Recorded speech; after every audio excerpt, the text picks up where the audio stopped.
지금 여러분께서는 김경래 기자의 최강 시사를 듣고 계십니다. 네, 어제 문재인 대통령이 바이든 미국 대통령 당선인과 전화 통화를 했습니다. 자, 본격적으로 이제 열린 거죠. 외교의 무대가 미국, 일본, 한국, 중국 이 중심으로 한 외교가 어떻게 펼쳐질지 이게 좀 우리한테는 굉장히 중요한 일입니다. 김준영 국립외교원장과 함께 이야기 나눠보겠습니다. 원장님 안녕하세요. 네, 안녕하십니까.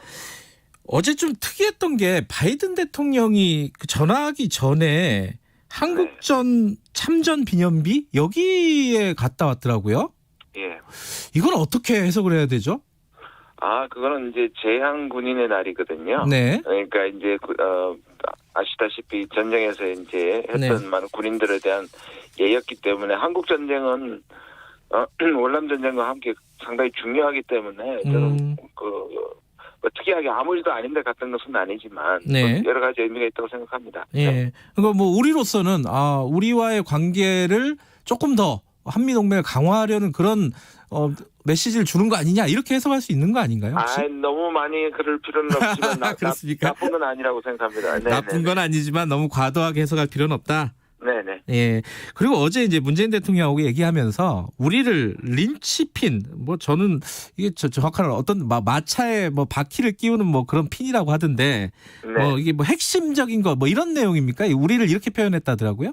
예, 우리는 공식적으로 이제 우리는 이거 번역은 핵심축이라고 번역하는데 말씀하신 것처럼 왜 바퀴와 바퀴살을 연결시킬 때 이렇게 끼는 거죠. 네. 그래서 연결핀이라 그러기도 하고 핵심축인데요. 예. 이거는 이제 워낙 중요한 걸 얘기하는 걸로 하고 이걸 주로 과거에는 일본에게만 썼습니다. 그런데 오바마 대통령이 처음으로 우리를 린치핀이라고 불렀고요. 네. 그래서 사실상 오바마 때를 다시 재현하는 한미 동맹의 중요성을 재확인하는 데 대해서 좋다고 생각합니다. 네. 네. 이 주춧돌, 코너스톤이라는 말도 많이 쓰잖아요. 네, 그러니까 그게 이제 자꾸 비교를 하는데 특히 일본 언론이 비교를 많이 합니다. 일본은 코너스톤이라고 했죠. 예. 네, 원래 자기들이 쓰는 인치핀을 우리가 우리한테 쓰니까 바로 일본이 그럼 우리는 뭐냐? 그래서 그때 또 오바마 대통령 때는 그걸 이제 코너스톤 주춧돌이라고 했다. 그러면 이제 일본에서 이게 자기들이 더 중요하다고 얘기를 하지만 사실상 큰 차이는 없고요. 우리가 그 문제에 대해서는 집착하고 일본처럼 할 필요는 없을 것 같습니다. 둘 다 중요하다는 뜻이죠. 둘 다 중요하다는 뜻이다. 네. 그 린치핀이라는 단어를 트럼프 대통령 때는 안 썼잖아요. 썼습니다. 썼어요? 펜스 부통령이 와서 썼습니다. 펜스 부통령이.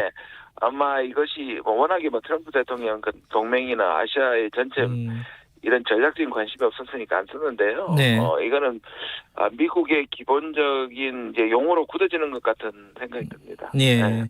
자, 이제 문제는 남북 관계, 북미 관계, 그리고 거기 한일 관계, 여러 가지 것들이 이제 문제인데 하나씩 좀 여쭤보겠습니다.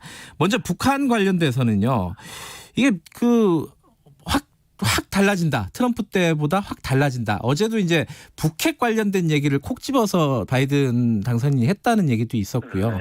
어떻게 달라질 것으로 원장님께서는 기본적으로 좀 예측을 하고 계십니까? 일관성이나 연속성도 있죠. 왜냐하면 북핵 문제는 북한이 핵무장을 함으로써 굉장히 미국의 우선순위에 높아졌습니다. 거기에다 트럼프 대통령이 정상회담을 하면서 굉장히 높아졌기 때문에 일각에서 얘기하는 것처럼 또는 오바마 8년 동안의 전략적 인내라서 북한이 바뀔 때까지 아무것도 하지 않겠다라는 방식이었지 않습니까? 이제 더 이상 그렇게 가기는 좀 힘들 것 같고요. 그러니까 바이든 정부 또 이게 우리한테는 얼마나 중요한 문제라는 걸 알기 때문에 한미 간의 현안 중에서 핵심 현안이기 때문에 아마 이 부분을 다시 얘기한 것 같습니다. 혹시 북미 정상회담이나 이런 것들은 아예 좀 현실적으로 어려운 거 아니냐 이렇게 좀 부정적으로 보는 시각들도 있던데. 예, 근데 이제 보통 이렇습니다. 지난 30년 동안 회담을 했었는데 주로 회담장 협상장에 갔던 사람들이 민주당입니다. 그리고 민주당은 기본적으로 실무 협상을 우선합니다. 근데 실무 협상이라는 게 검정, 사찰, 신고, 제재 이런 부분에 주로 관련이 되기 때문에 이게 이제 보통 바텀업이죠. 그러니까 이게 이제 북한이 별로 좋아하는 방식은 아니죠. 그리고 예민하기 때문에 잘 교착 상태에 빠집니다. 근데 전체로 보면 트럼프 대통령 때는 탑에서 잘 이루어졌는데 다운으로 잘 가지 않았고 우리가 탑다운이라고 하는데 예. 문제점은 팝에서는 되는데 다운은 실천이 잘 안 됐고요. 예.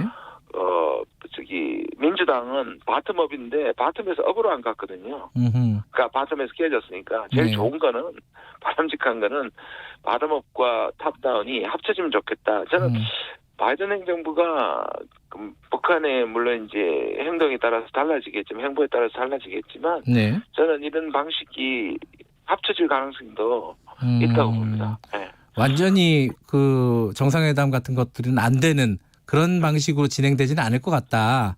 왜냐하면 그 대통령 토론했을 때 후보 토론했을 때 사람들 네. 그 북한에 대한 말을 한번 했었죠. 2차 네. 토론에서 이제 북한을 떡이라 그래서 깡패 예. 뭐 이렇게 얘기해서 사람들은 거기에 집중했는데 예. 그 뒤에 한 말에도 더 집중할 필요가 있습니다. 어떤 말요? 왜냐하면 예. 북한이 핵구에 대한 조치를 하게 되면 만나겠다 했거든요.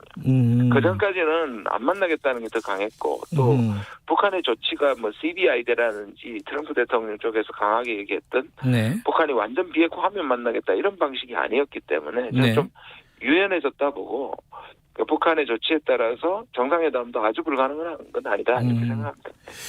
또 중국 얘기도 안 여쭤볼 수가 없는데 이 중국 같은 경우에는요. 지금 우리 그 시진핑 그 주석이 방한을 올해 연내하겠다라는 뜻을 서로 간에 지금 계속 얘기하고 있지 않습니까? 네. 그리고 이제 바이든 대통령도 곧 우리가 이제 가서 만날 가능성이 높고요.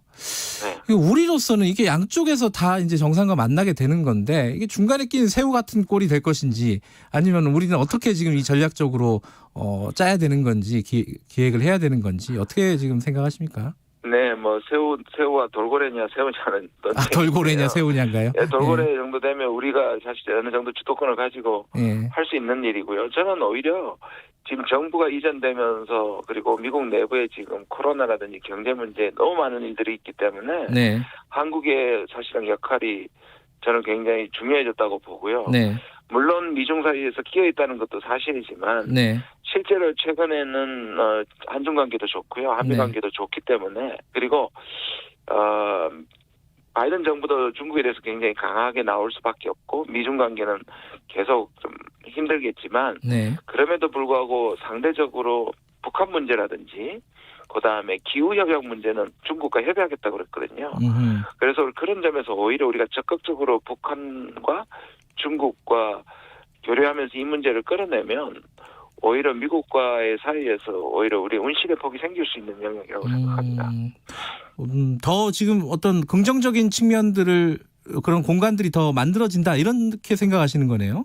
예, 그렇습니다. 그리고 지금 시진핑 주석이 방문을 하더라도 이전까지는 뭐 코로나 때문이기도 하지만 네. 미중이 굉장히 격했지 않습니까? 이게 결국 사람이 하는 일인데 네.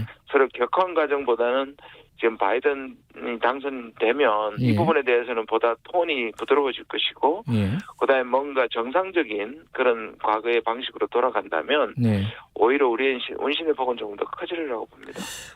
이 와중에 지금 강경화 외교부 장관이 미국 방문해가지고 폼페이오 국무장관 만나고 했잖아요. 근데 네. 이제 지금 곧 이제 마감이 될 정권의 국무장관 왜 만나는 거냐? 뭐 이런 시각들도 있던데 이거 어떻게 봐야 됩니까 이거? 예, 참 결과가 뭐 하는 것들 말을 하는 건데요. 사실상 지난번에 폼페이오의 아시아 방문에 우리 오지를 못했습니다. 예.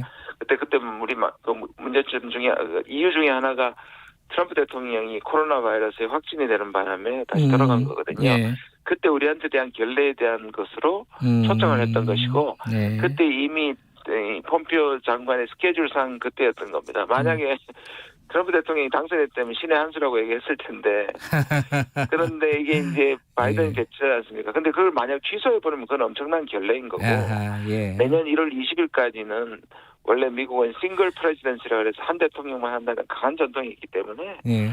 저는 이게 그렇게 뭐 해석할 부분은 아니라고 생각합니다. 그 일본 얘기도 하나 간단하게 여쭤볼게요. 그 이제 한일 관계 개선에 대해서 미국은 지금까지는 별로 그렇게 개입하지는 않았잖아요. 근데 바이든 대통령은 어떤 입장을 취할까요?